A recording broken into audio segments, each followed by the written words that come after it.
Sorry, may mahal na ako iba. Kim Chu, di na napigilan. Umami na, kahapon nga sa It's Showtime. Sa segment na Especially For You.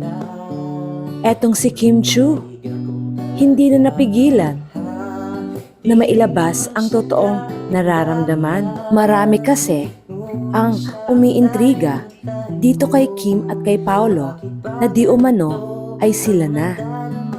Kasi maraming nagpapakita ng mga ebidensya at kilos nila na parang sila na. Pero patuloy na dinideny sa mga interviews.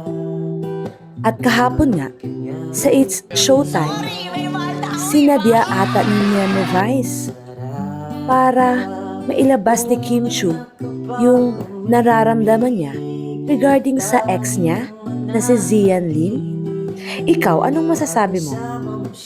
Anong maobserbahan mo sa kilos at galawan ni Kim and Pao? Sila na nga ba?